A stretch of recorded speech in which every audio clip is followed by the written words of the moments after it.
Standing at the edge of the pond, looking down at my reflection, I asked the man looking back at me if he was willing to make a deal. "What kind?" he asked, seemingly intrigued. "Well, I need you to be there. See, I have big plans and big aspirations, and sometimes things get really hard. Sometimes I feel lost and confused and overwhelmed, and I need you to be there. I need to know you'll always be there." "I see," he said, eyes shifting up towards the sky as he thought through my request. "This is doable, but I'll need something of you in return." "Of course," I responded. "Anything." "Okay," he replied. "Do I have your word that when you fall, that when you don't succeed, you'll get up until you do?" "Yes, you have my word," I replied. "Do I have your word," he asked, "that when you're lost, when the world shakes beneath you, you will continue on until you find steady ground?" "Yes, you have my word." "Do I have your word that when you feel life's resistance like wind pressing against you with all its might, you'll keep pushing into it, not hoping it gets weaker, but knowing you'll get stronger?" "Yes," I said for a third time, "you have my word." "Then I'll be there. I'll be there every step of the way. I'll be your biggest fan. I'll have your back when you feel alone. I'll remind you how strong you are when you feel weak. I will point to the upside when you have a hard time seeing it. But you have to keep moving forward. That's your end of the bargain. I'll open those doors for you. I'll be your light in darkness, but listen to me. It will all be in vain if your feet are not continuously in motion. It will all be for naught if you don't, regardless of what life throws at you, commit to carrying on. So for the last time, look me in the eyes and promise me that you will not stop." "Yes, you have my word," I said. "Then, my friend, we have a deal, and I will be there for you always."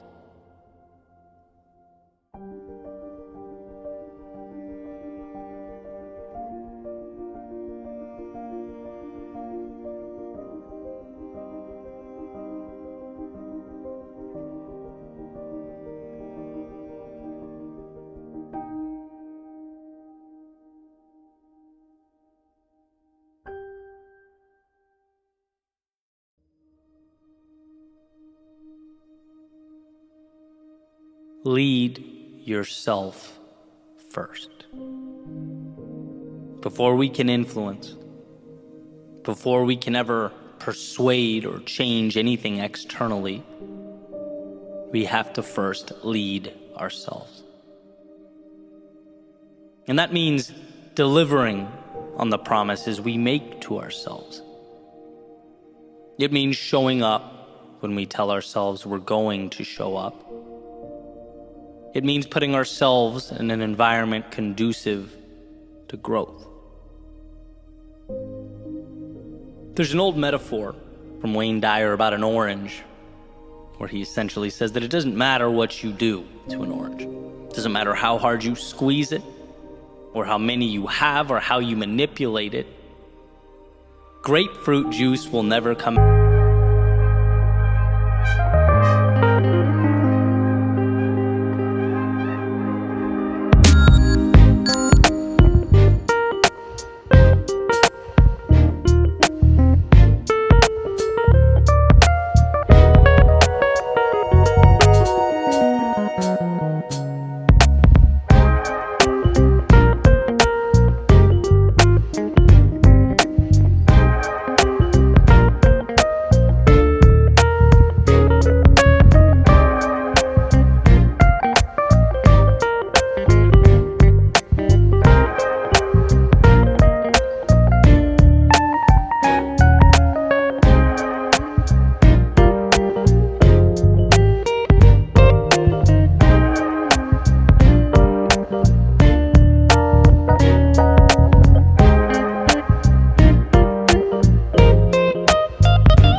right. It's a no-brainer. That'll take you to the promised land. Then on the other side, the other person's saying, no, it's option B, and it's not even close. Option B is the way to go. And well, generally speaking, the answer we're looking for falls somewhere right in the middle. That's where the winning formula lives. Not always, but most of the time. The other stuff, the detail, the A's, B's, and C's, the stuff that gets the flash that we spend most of our time talking about, it's unnecessary noise and nuance. To win is to trust your instinct. It's being comfortable with your authenticity as the foundation. And then once you have that, you can choose to sprinkle the other stuff on top as flavoring. But I want to talk about this idea because I've fallen into the trap, and I think others do too, of looking for answers in the wrong places. Of trying so hard to replicate success, to meet other people's guidelines. We're so busy asking what the other people want to hear that we're not asking ourselves, hey, what do I want to say? And in the process, we lose what's most valuable. We end up rearranging the deck chairs on the Titanic. Imagine if Malcolm Gladwell only wrote about what was trending on Twitter or what was popular. It's like, no, he writes about what he's interested in. That's why he's so fun to read. His curiosity and passion always comes through. Or if J.K. Rowling spent her time researching what works, what sells books, what do I need to buy, what's been done before me, before she created Harry Potter, we probably wouldn't have it. Her brilliant imagination wouldn't have been shared with the world because, let's be real, wizards in boarding school weren't exactly on everyone's radar. There was no roadmap to that. Or I think of Jordan Peterson's lectures. Imagine if he crafted his message around YouTube or Instagram algorithms. It would lose all its power and meaning. He's authentic, he's raw, he's real. That's why we watch him. But the reality is, every day, we're told in tailor-made, strategically located advertisements that, hey, John Smith achieved success, happiness, and fame with this product or this service, and without that, you can't get what you want. Or we turn on our phones, we go on social media, and it's hearts and likes and double taps, and we're not saying what we want to say. Right? We're reverse engineering how to get that validation. For those with brands or those in the marketing space, I mean, you know, it's always about trying to understand this mysterious algorithm where your posts will be buried.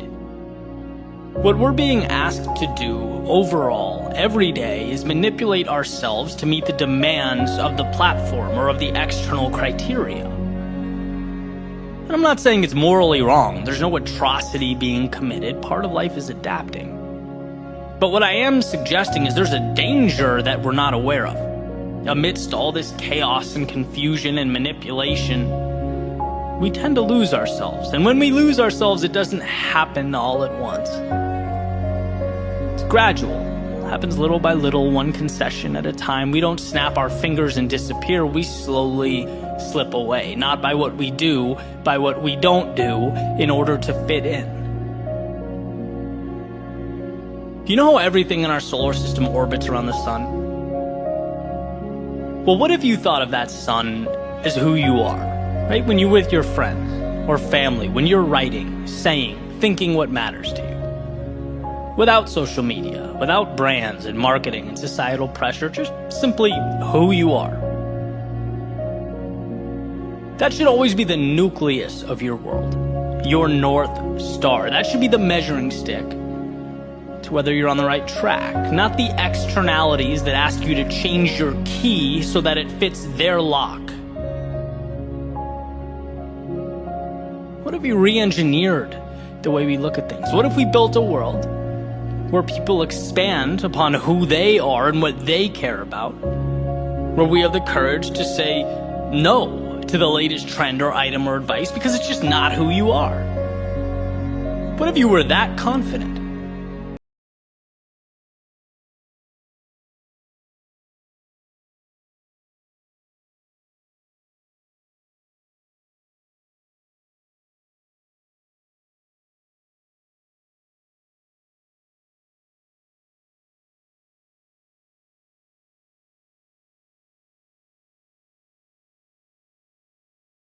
So instead of looking around and trying to decide your strengths, based on what will be accepted or promoted or what's been done before. Do yourself a favor. Take a deep breath, step back, and just simplify. You know what matters. And that's enough. You don't need the world to tell you that. So while the masses fight over solution A or solution B, maybe you'll understand that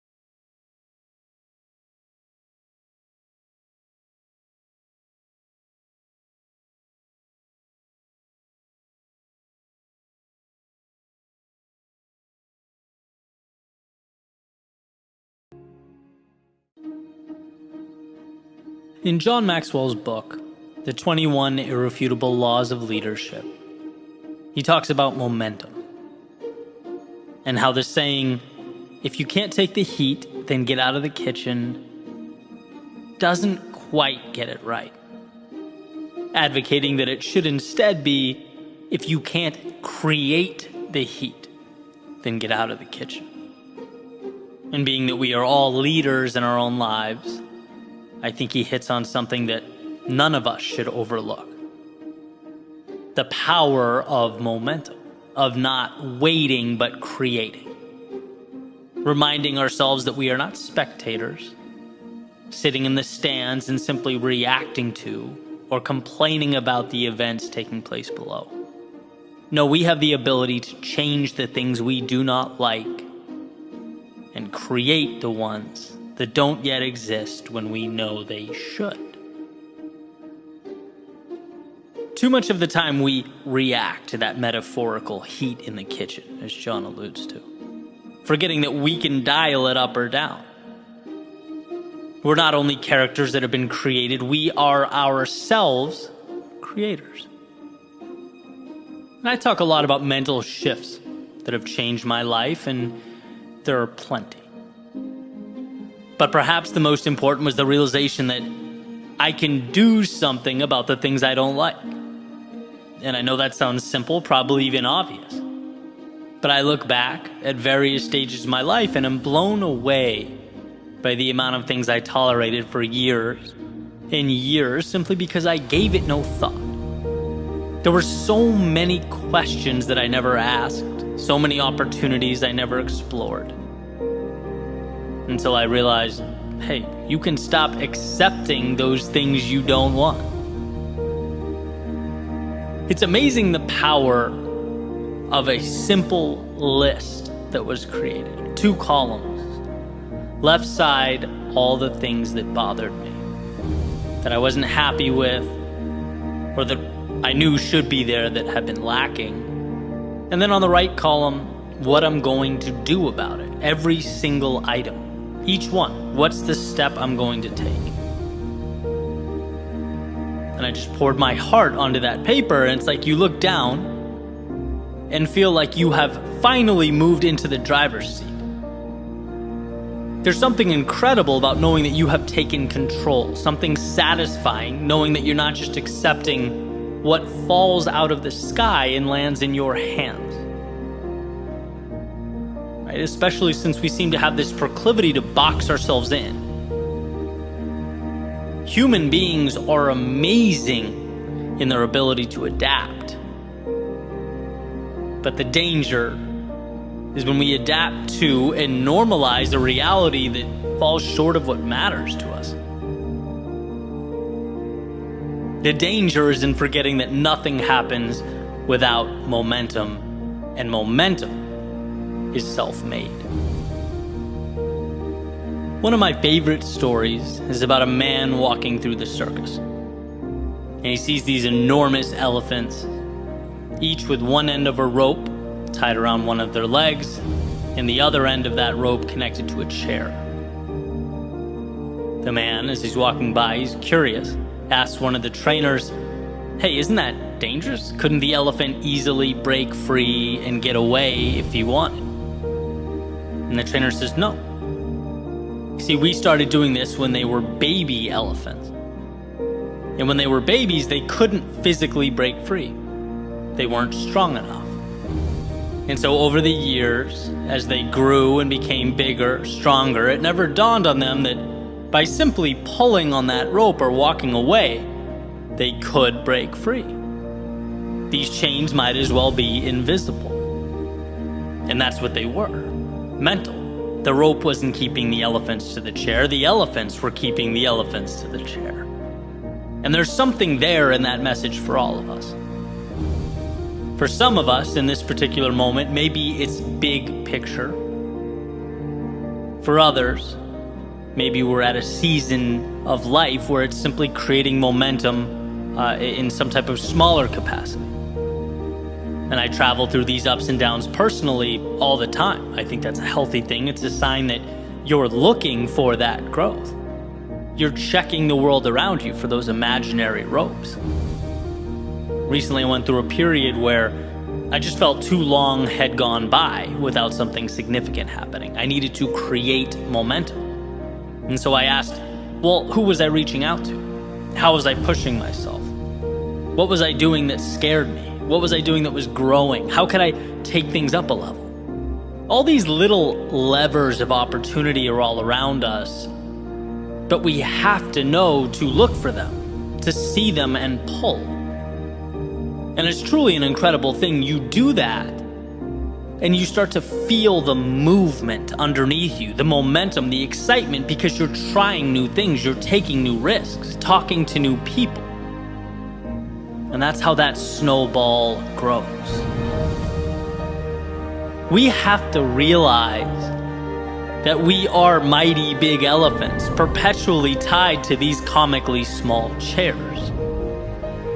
We have to create that heat in the kitchen because we're not only capable, we are ready. We are equipped to move forward. See, the moment is never going to be perfect. The momentum will never come to be on its own. Those things wait. They wait for you to stop watching life go by and click start on the stopwatch. Yeah, time has always ticked away, but it will never mean as much as it's about to now. Tick tock whispers the opportunity, signifying that in order to evolve, we must decide we are bold enough to go where we have not yet gone and strong enough to leave some things behind, to choose to accept some discomfort in its impermanence instead of a regret that is forever. And that's a trade that demands we look into the future and find value in the unseen. It's a move that says the seconds ticking by mean too much to dishonor them by not making the most of what's around you. And those answers are always there. At the end of the day, that's what it's all about, right? We make decisions without even realizing we're making them. To accept the current moment as fate is to choose what you're given over what is possible, over everything that's out there available for you. It's never too late to pull on that rope around your foot, to be who you, as the saying goes, might have been. Know that in your world, nothing consistently shows up or exists without your stamp of approval.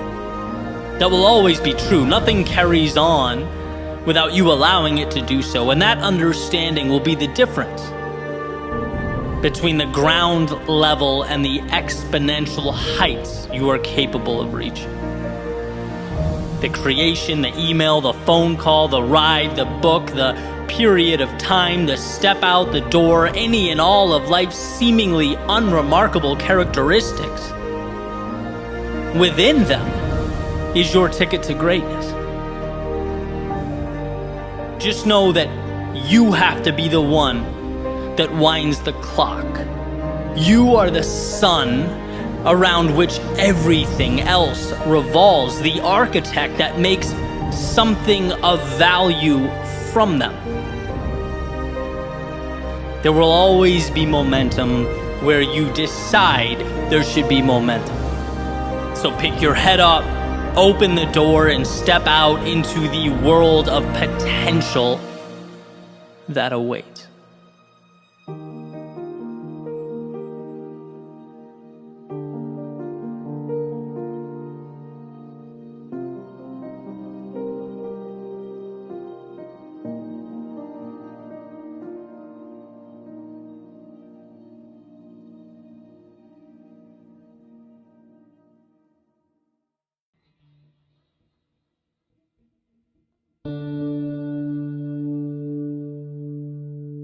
We all enjoy the prospect of perfection. And everyone has an ideal outcome. We all make plans. But very rarely do they unfold as they were drawn up. Why? Well, because life is predictably unpredictable. It's mysterious. Yet for some reason, we march on toward the acquisition of a flawless existence. Scared of anything but an undamaged, untarnished, immaculate reflection staring back at us in the mirror. But in the real world, our happiness, contentment, growth, progress, they're not a product of perfection. They're built from the imperfections that we collect along the way. The trials, the tribulations. When you piece all that together like little puzzle pieces, they depict the beauty. They show the image that's always been so highly coveted. In other words, the process of rebuilding creates something more valuable than the same pieces before they were broken down, when they were untouched. In Japanese philosophy, there's a concept known as kintsugi, which is the art of repairing broken pottery with a golden lacquer. It's the idea that we don't want to hide the damage, but we want to rebuild it into something more meaningful, more valuable. Embrace the imperfect, own and cherish it. There's an old story about a tea master known as Rikyu. And he was attending a Japanese tea ceremony with one of his followers, and the follower tries to impress Rikyu by buying this fancy clay jar and making it visible during the meeting.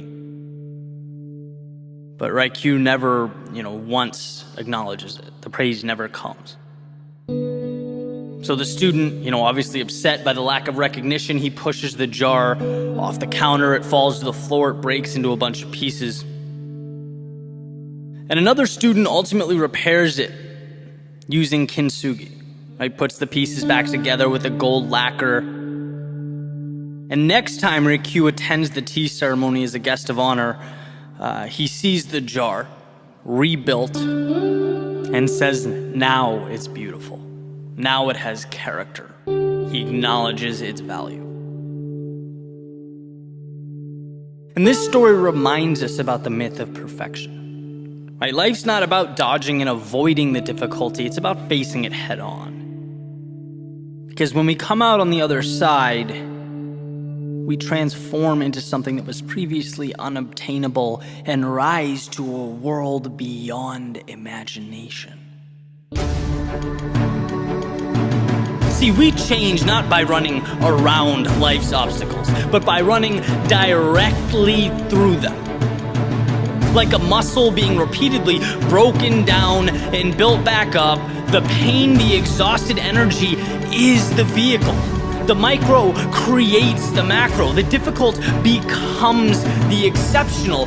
We need the very things we're inclined to avoid. Our shortcomings, they not only precede and establish our greatness, they are our greatness. Being broken is not a tragedy, it is a step along the way. It's the beginning of something new, a launching pad, a chance to be better than you have ever been. Because look, here's the reality. If your status quo has never been shaken at its foundation, if you've never stopped and questioned the way things are, reality as it is, if you don't take risks, there will be no fragments to take and rebuild. You won't have the tools or capacity to change the world around you. And that is the thing of note. Beauty is not fearing the rebuild, it is the rebuild. It's not feeling sorry or hopeless, but hopeful, seeing your situation for what it is, an opportunity.